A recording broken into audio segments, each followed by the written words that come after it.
everyone. Welcome to the Platoon. We're a Disney Plus fan podcast that gives honest, spoiler-filled reviews of movies and shows on Disney Plus.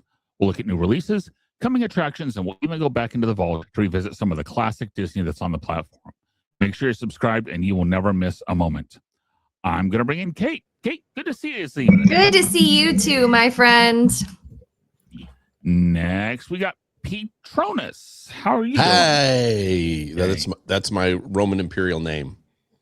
An excellent choice. Or it's the thing I conjure when I'm fighting off Dementors. Steve, why? Well, my response was, does everyone have their crackers ready for all the cheese we get to talk about? I don't know, Kate, you have your wine? No, not tonight. Well, guys, if you've not already, please like, subscribe, share. We got some fun shows coming up, and we're going to be doing a live reporting along with the Disney Parks panel on the evening of the 15th of August. So make sure you tune in for that also. But this week, we actually looked at the three-part documentary series Pompeii Out of Time. Features Tom Hiddleston, and it is about the explosion of Vesuvius that buried Pompeii along with a couple of other towns, including, as we found out in this, Herculaneum. And it's a three-part series, and as they go along, it follows three different individuals that would have been a part of the eruptions. Follows a young boy, you want to remember his name? Avianus or something like that. Avianus, that's the one. Avianus follows follows Julia, who is a female businesswoman, and then it follows a member of the Centurion Guard, and we actually never know his true name, but follows those three. Avi and Julia were in Pompeii. The Praetorian Guard was actually in Herculaneum. And it followed along what it was like as they went through the different stages of the eruption. And it let us know who survived and who did not. Spoiler alert, a lot of people did not survive it, but some did. So I'm going to just jump right in. What was the most interesting thing that you learned from this? That, because I'm sure we had all heard of Pompeii and the eruption of Vesuvius before. What's the most interesting out of this that you learned, though? Pete, I'll start with you. I think it was the stuff with Herculaneum, because I did not realize, I mean, it makes sense, but I did not realize that there were other cities that were buried and that they've excavated as well. And that, like, they mentioned that city there was very few bodies found there, which is probably why it's not as famous. So the fact that, like, a lot of people at least got away from the city, I don't know if they actually survived or not, but it's so that to me was kind of interesting. I do want to talk a little bit, because I think I'm the only one here that's actually been to Pompeii. Correct. My mom is going in September. At a certain point, I want to talk a little bit about like what Pompeii is actually like, but let's continue with the questions. Okay. And Steve, go ahead. That there was if I think about it, there probably was survivors, but the amount of survivors that actually was, because the story you always hear was everyone died and was buried by the erupting volcano. So that was an interesting aspect that I had not really heard. I'd say that was survived, right? Yeah. Right. Yeah. For me, I guess I had never thought about how the fact that it wasn't completely instantaneous. That one thing I'd always heard about was, the pyroclastic flow, where it's basically this superheated cloud of ash and rock and debris that comes hurtling down the mountain. It's 900 degrees. It's coming down the mountain at, almost 100 miles an hour. And that hits and you're done, which is true. But that was not the first step of the eruption. How much ash and everything fell first which is what allowed people to get out. So just the fact that it was then several hours later when the cities got buried. Now, when they get completely buried, that is almost instantaneous. Yeah. But it's how much of the eruption happened before that happened was probably the thing I had never really thought about. Kate, how about you? That anyone survived at all.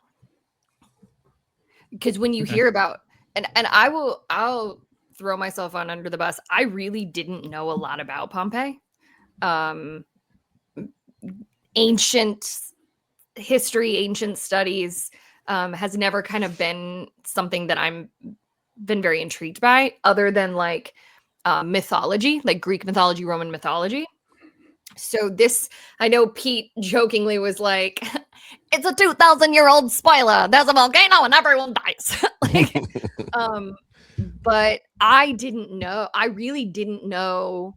I did not know a lot going into this. I didn't know why Pompeii was so profound. Like why I didn't know about the casts. I did not know. And so, and when you think about hearing about natural disasters, insane things that happen, especially to that degree, you don't hear about the survivors, right? You just don't, you don't hear about the survivors. And so when the show started and Tom Hiddleston, who I thought did a fabulous job, he said, I want to find the survivors. And the way that they did the history. Am I jumping ahead? No, you're good. You're good. You're good. I found it very, very intriguing because I was like, oh, I get to watch this. It's almost like following the story of the Titanic, but following Molly Brown, the unsinkable Molly Brown, right? Or following something that you know survives. Because the way that he put it in the beginning was, I'm going to follow these 3 survivors. And I was like, great, I'm safe to get attached to these people because I don't have to worry about them dying. Ha ha, joke's on me. So the biggest for me, it was that anyone survived. That there, because much like one of the two of you, I don't remember which one said it, I thought this was instantaneous. I thought the lava came in, they had, or that they had 20 minutes and everything was, I didn't know that it took as long and that people had the chance to escape. Also, we love a good women-owned business. Let's go, Julia. And that's me. I think that I could talk a lot about what I did enjoy about this. Okay. Well, kind of going along those lines. So we had Avi, we had Julia, and we had the Praetorian. Okay. Of those 3, which of them did you connect with their journey the most? Which one of their journeys interested you the most? Which one? I don't want to say which story did you like the best, but it's kind of what I'm getting along the lines of. And Steve, I'll start with you. I'm torn between Julia and the guard. I found them the most fascinating. I found Avi sort of annoying. I would say probably the guard, just sort of like this washed up guard who pulled people together and got them to safety and basically really ended up sacrificing himself, but got the people to safety. I found that interesting. So, okay. Kate, I'll let you go next. Much like Steve, I also found Avi's story a little, except for the end, I found it a little boring. And Julia, I mean, I really liked the story. I was very sad at the ending of the story of the soldier. But I loved the story of Julia. I really wish she had survived. Because what a woman, like just, and of course some of this is so fabricated because we don't know, right? But just knowing in a time when women weren't valued and weren't usually landowners or property owners or business owners, and she had this very thriving bathhouse or whatever. And Pete, I'm very excited to hear. Did you go to Julia? Did you hear about Julia while you were in Pompeii? They didn't talk about any individual named persons, but we did go to bathhouses, so it looked very familiar. So we may have been in there. Okay. Yeah. Even if this was a slightly fabricated story, just to see that they spoke about a woman who defied odds, who ran this establishment. I was very, very, very drawn to her and distraught, inconsolably distraught when I found out what happened to her and how I can't even talk about it because I'll start to cry. And what she did to save her people. It just so good. Go ahead, Pete. Plus, I heard she DJ'd on the side.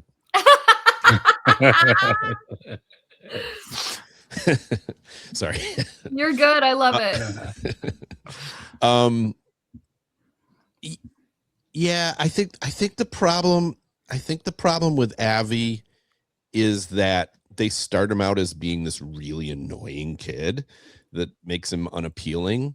But I still gotta say I liked that one the most, only because it felt like that one they had the most, like they had his history, and they had spoiler alert, they had information that he actually made it out, and then he reconnected with people from Pompeii and everything like that. And so I guess I found that ability to connect, and the fact that like he had to, he went back for his mother and everything like that.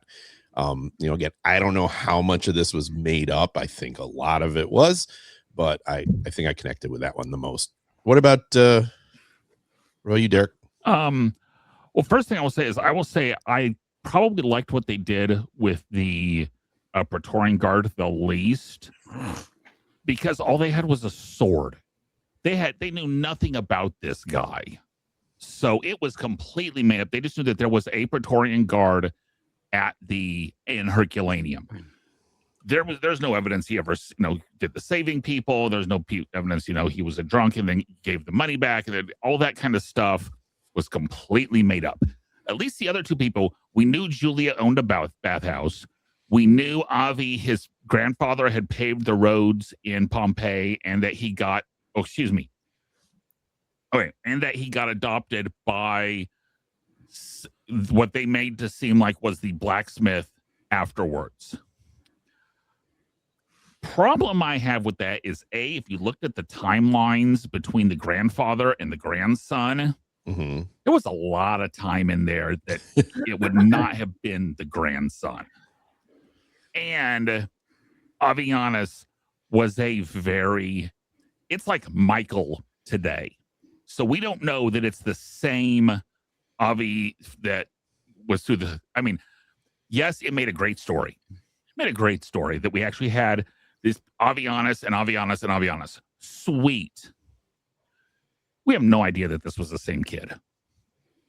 But I knew that going in. I knew that a lot of this would just be, anytime they're looking at different people, you have no records of this kind of stuff.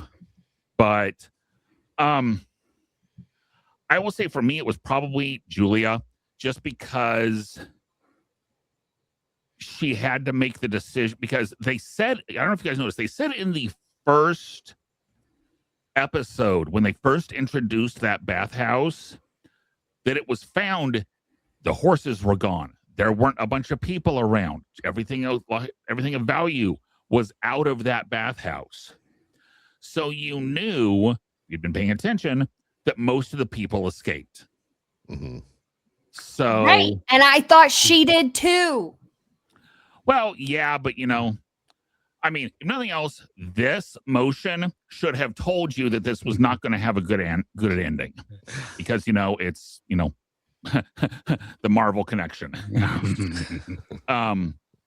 So that to me she's probably the one that I liked their telling of the story the most, if that makes sense. So, okay. Pete, I think this would actually be a great time to talk. Gina, I'm calling audible here. You had been to Pompeii. What is Pompeii like? Or when you went anyway? Yeah. So it wasn't that long ago. It was less than 10 years ago. So what's interesting about it that, I mean, you know, the history that, you know, there was a volcano, it buried this town, blah, blah, blah. But what you don't realize till you get there is how big this town was, how much it was buried, and how completely preserved it was. I mean, this was a town of like, I don't know, 10,000, 20,000 people. And they have, in the 50 years they've been excavating, they've dug up like half of it so far. There's still a whole bunch of it that they haven't finished digging up.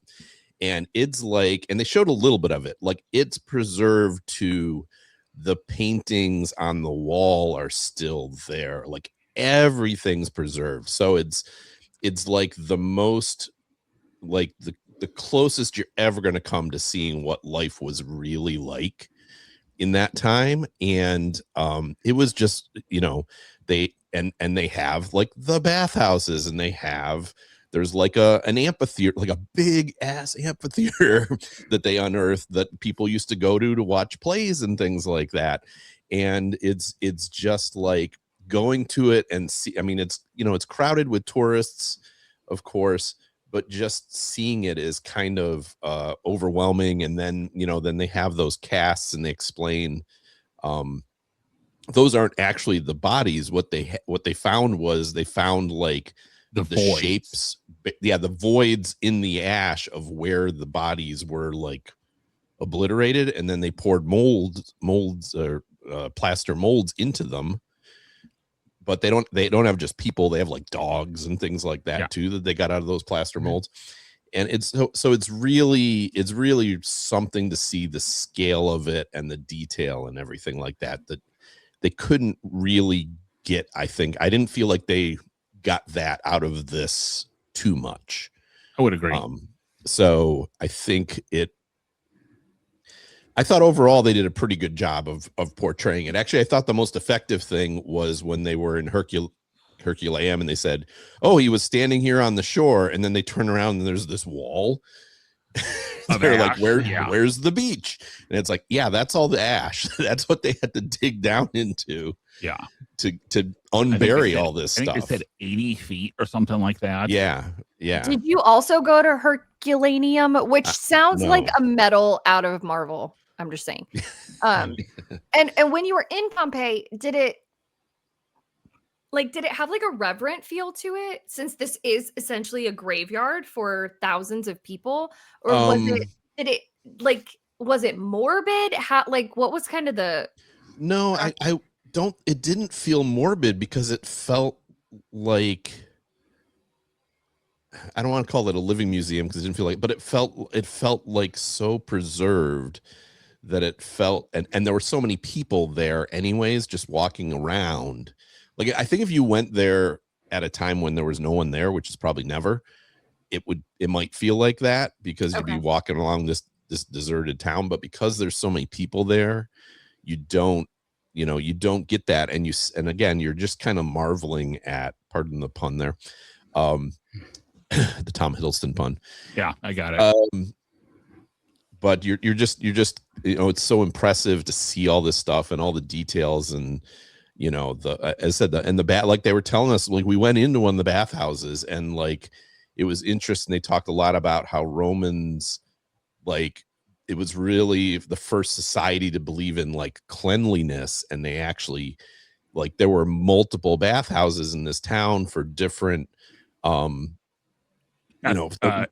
different classes, so to speak. Right. So, but like they had cold baths and they had hot baths and they had a steam room. And there was like a very strong belief that you should like bathe like every day and everything like that, which like was much later in, you think about medieval times or whatever, that was no more. And they, you know, that's why the plague happened, partly is because people didn't bathe. So just like seeing all those details, and you walk through the bathhouse and you saw all the different rooms and everything, and it was, I don't know, it was a really cool experience. I would definitely recommend it to anyone who hasn't been there to do it once, because it's quite a place to visit. And I feel like this didn't completely get across, but I think it would have been hard to. That's fair. I think this was more intent on showing you the order of things, which I agree with what Derek said, is like, you think of it as poof, it's gone, and it really wasn't that. And then it was more interested in telling these semi-fictional stories about semi. Okay. So we've talked about, some of the stuff we've liked, what was interesting, which the people are like, what about this should have been buried in ash, though, or, sent to the void, as it were. What did not work in this? Kate?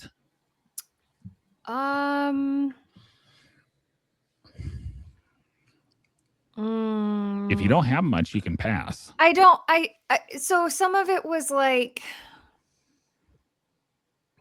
there were parts when Tom was talking to the experts that like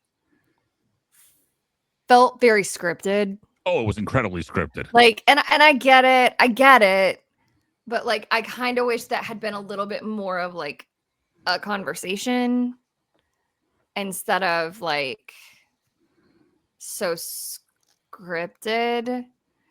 And I would say that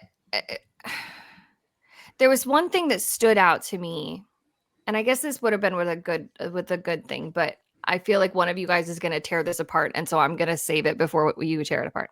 No, go. The part when the guard is on the seaside, and you know what has happened to him at this point. And you had seen before when he had heard, we don't know his name. And he kind of turns around, no one's there. Like, right, it was hokey.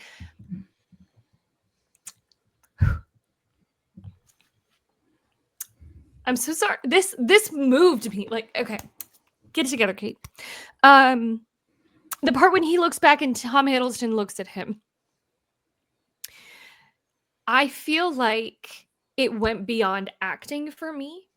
That this is what Tom Hiddleston, and he tells you how passionate he is about Pompeii, about the history of this area, about these people. And there was a moment when he just looked out into where this guard would have been. And I just started to cry because I could feel his passion for telling these stories, fictional or not, trying so deeply to bring the story of these people, of this culture, this community to life. I felt it, where some actor could have been like, emotion. It just hit for me. So I don't have a lot negative to say. I kind of wish they would have gone a little bit more into like maybe some of the excavating and like how did this get figured out in the first place? Like, what was the first step to like, oh, that shouldn't have done that. What, like, right. But like, I wish they would have done a little bit more into the research and science. But I enjoyed it. Pete, go ahead. Yeah, and I don't think there's anything wrong. I mean, this is what they were trying to do, Kate, is they were trying to give you an emotional core for the story by having you follow these three characters. And I thought they did that pretty well. I guess my biggest issue with this was like, just admit that this is, just say, hey, this is, we're going to tell the story of these three people that, we know a little, we've figured out a little bit about them, and this is what we figured out about them. And even in the way they told it, which is, you know, oh, we're going to talk to a psychologist about what they would have done next and everything like that. But I kind of wish they would have been more upfront about, like, this is a fictional story, and we know the ending ahead of, we figured it all out ahead of time, rather than presenting it in this way that Tom Hiddleston is investigating and he's got things on his board and he's figuring everything out. And I just felt very false to me. And I think if they had just presented it as, we're going to tell these stories about these people without trying to present it as an investigation, I think it would have connected more for me. So because there were certain things I didn't like the Praetorian Guard, right? It's a very touching story, but then at the end they're like, yeah, we found his body in the boathouse along with his sword and his money. And I'm like, wait, so you knew right from the beginning that he didn't survive, but you started presenting it that he might have survived. But that. Yeah. That, because they sure did, Pete. They sure did present it that we are telling the story of 3 survivors. Right. Well, or people we think survived or something like that. But right from moment one of that's the one that got me the most. It's like, well, at the end, you basically admitted right from moment one, you knew this guy was dead, but yet you present that he might survive. And, I don't know. There were some, their choices for storytelling I didn't always like. So I'll stop there and let Steve. Mine was the cheesiness of it. It was right heavily on there. Thinking of, I feel like it's Loki in the Marvel universe is telling us a history film of Pompeii with the time twisting. Yeah, and I felt like the whole time twisting thing took it completely, broke that fourth wall. Yes, and not in a good way every time. And I felt like he's really interested in this history. I felt like that sincerity was there, but it was over the top cheesiness. And the thing that really did it for me in the end is like when we're calling you to set, and then you see the actors in the scene that you just watched, like just pushing it over. So for me, it was just the cheesiness and the time twisting of, am I getting Tom or am I getting Loki? That's fair. That's totally fair. That's a good point. Yeah, for me, it was his interaction, especially with the classicist, the guy in the library, where, come on, Hiddleston, you know it better than that. Come on, Hiddleston. Well, Hiddleston. I mean, it's just the other experts, fine. That's the one that really felt completely off. Like, that was the expert that was trying too hard. That was the expert that has never actually seen people like interact with each other. Yeah. And you're right, Steve. I think that's the only way they ever made it feel like they knew that they were all actors, is because the whole that last 30 seconds to a minute, and I'm going, why did we need this? And especially Pete, you mentioned about how you wish it was more. It said that they would have said these are stories. Well, they got rid of that because the first thing was, this is a story, and it changed to, this is a history, right? And it's just based on true stories or based on facts, fine. But to present it as a true history with all these big glaring problems, and I didn't mind him researching it. We could have done without the postcards on the bulletin board. The whole him trying to solve trying to solve a murder like that, and I'm just going, that's the part that felt. Yeah, that was the I'm usually not one to say they shouldn't have cut anything. If they'd cut those little scenes, nothing would have been missing. So. Okay, is this the best non-Disney documentary that we have watched so far? Kate, you're saying no. What are you saying? Oh, The Rescue. The cave rescue. guys. The cave guys. The cave with the soccer team, with the little kid soccer team that was stuck in the cave. Which was also faked, but in a way that you didn't really realize it was faked when you're watching it. It was so good. That might be my favorite documentary of all time. So that's my call. I mean, this was good, but that's my call. Go ahead, Pete. No, that's the one when we think of like best non-Disney documentary, that thing cooked. That was an excellent documentary, and you so felt like you were watching it really happening. And then at the end, they admit, like, oh, we recreated this, and that's fine. As I said, I'm fine with doing it as a recreation and putting pieces together to tell a story. That's what a documentary does. I said I would have liked this better if they'd done a little more of that, as opposed to the constant switching back between it's a documentary, no, it's a story, and I don't know. So yeah, what about you, Steve? The same. That's the one that comes to my mind. I'm trying to think of the other ones, like some of the space ones that we watched. Did we review the one about the couple who studied volcanoes? I can't remember if we did. I know that's on Disney Plus. I'd probably put that up there too, where I found that fascinating of the couple that died because they researched volcanoes. But the rescue is the one that first came to my mind. I don't feel like we've watched a lot of non-Disney. I don't think we've watched a lot of documentaries, but they've been like the Sherman Brothers and the Boys. Oh, wait. Did we watch one about the boys in the boat? Did we watch one about we didn't watch anything about like Jesse Owens in the 1930 something Olympics? No. Oh, okay. Never mind. No. We watched the movie about the girl that swam the channel, but that was a movie. Yeah. And I'm very happy to say y'all are wrong. No, this is the best non-Disney documentary we've watched. Really? Yeah, to me, this is very much the best non-Disney. Especially after about the first 10 to 15 minutes, once they started actually, like once he actually showed up at Pompeii, and we actually got to see some of the stuff. Let's put it this way. I watched all three things in like over the course of like 4.5 or 5 hours.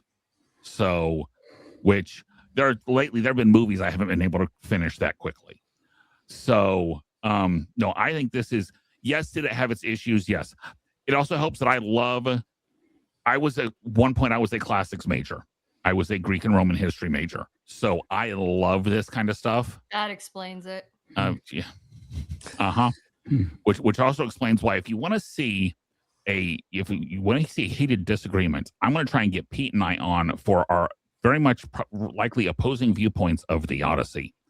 But but no, as far as this goes, I would argue that this is the best. It's no surprise. I didn't like the Cave Rescue one. Oh, really? No, I did not like the Cave Rescue one. Why? It took too long to get to the actual rescue part of it. If it was an hour and a half thing, they didn't start actually trying to rescue them until like an hour into it. So that was if I remember it, that was one of my big issues. I don't remember that. And there were a couple other things, but no, I think now we're all agreeing this was a very, very good documentary. So any other thoughts on Pompeii? Are you guys ready for Pixie Dust? I'm ready for Pixie Dust. And we won't be buried in 80 feet of it. So as we That'd be a terrible way to die. Documentaries, I don't know, you'd be flying high as a wrong kind of pixie. Okay, that's actually the right kind of pixie. Yeah, this is the right Pixie Dust. So we do cups of Pixie Dust out of 5. Kate, for Pompeii, out of time, what are you giving this documentary? I'm gonna give it a 3.5. Okay. I thought it was well done. I don't know if I'll watch it again, but I thought it was well done. Yeah, I'm gonna give it. I'm kind of between a 2.5 and a 3, but I think I'm going to go 3 because I did very much enjoy it. I was worried that I was going to be like, why is this 3 hours long? But I never really felt like that, which which tells me I enjoyed it. As I said, there were several things that really annoyed me about it, but I'll still give it a 3. I'm at a 3. It's the cheesiness that brought it down for me. So strong 3. And I'll be honest, I'm between a 3.5 and a 4 for this for me. Join me in the 3.5. Join me. Yeah, and I think that is the direction I'm gonna go, is the 3.5, just because it's not quite a 4, but this was a very, very well done documentary. And this is the highest thing that we have watched lately since Little Mermaid. Yeah. Wow.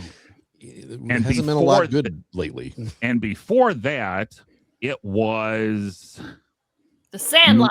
Miracle. Holy cow, that was February. Yeah. I just appreciated that this was I think one of you said this in our group chat, that this was not something that we would normally watch. This was different than a lot of the documentaries we've watched. You know how much I don't care for like nature documentaries. I was not looking forward to watching this, and I enjoyed it. I could also look at Tom Hiddleston all day long because the man is so attractive. Oh my god, it's unfair. But I really even though he's my age. I don't even no.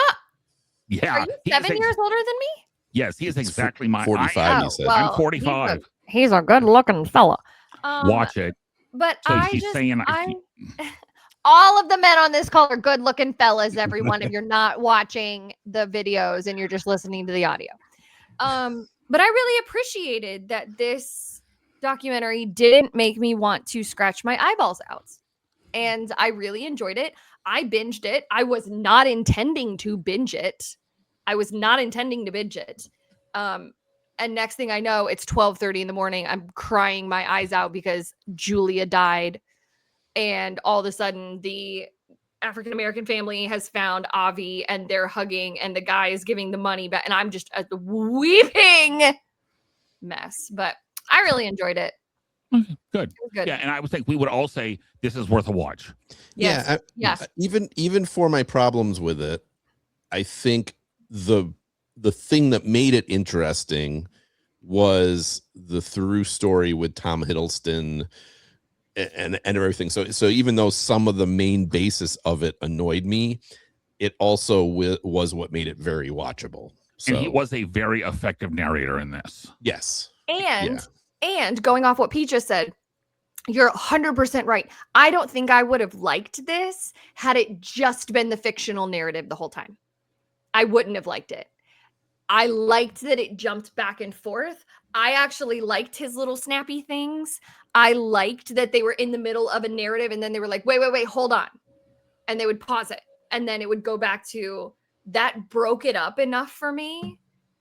I think if this had been like a 2.5 hour movie of the characters of Pompeii, I don't think I would have enjoyed it at all. I can guarantee you probably wouldn't have. No, and I was never suggesting that that's what they should have done.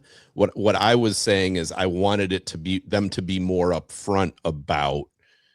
Oh, for sure. We're going to tell. Instead of saying this is a hunt for the stories of survival, if they had just said we're going to tell 3 tales about people that that went through the eruption and we're going to see if they survived, but we're going to tell these stories and we're going to we're going to use experts to determine what was likely to have happened, as opposed to trying to tell us this is what happened, which is, right. As I said, that's the part that annoyed me, is that they, as Derek said, right up front, they said, this is history.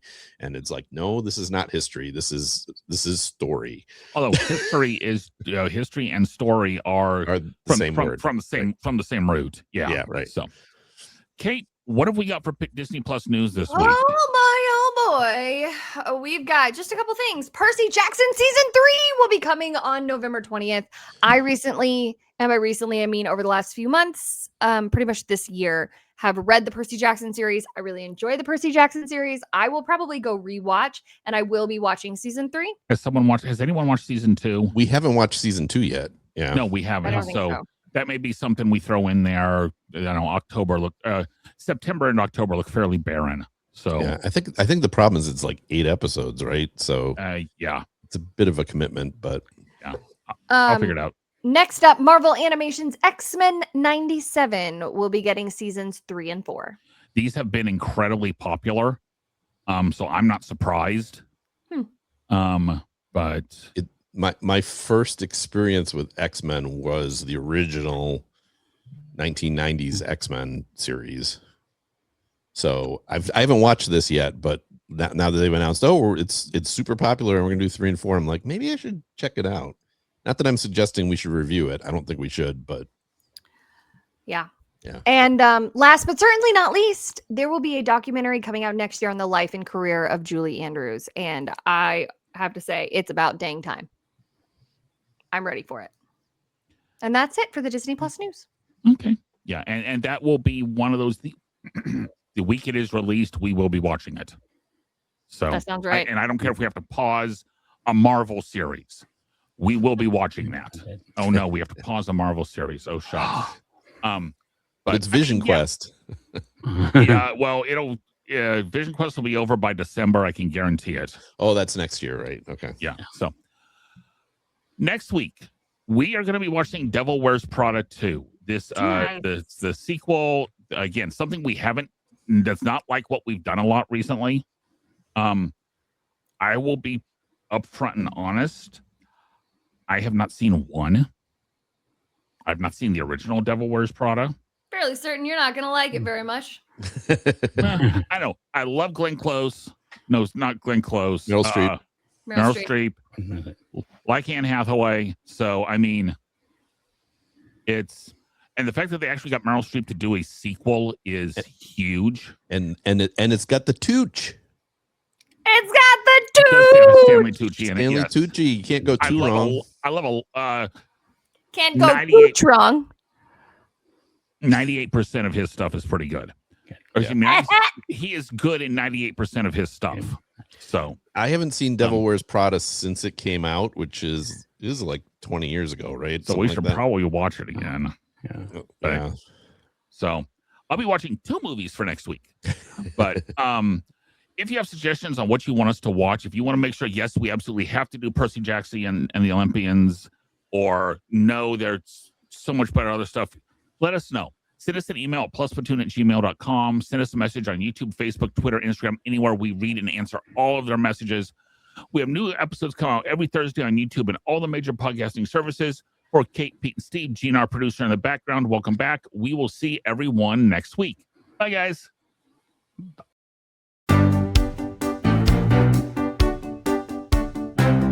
Thanks for watching this week's episode of the Plus Platoon. Be sure to subscribe to the Plus Platoon podcast to keep getting great content each week.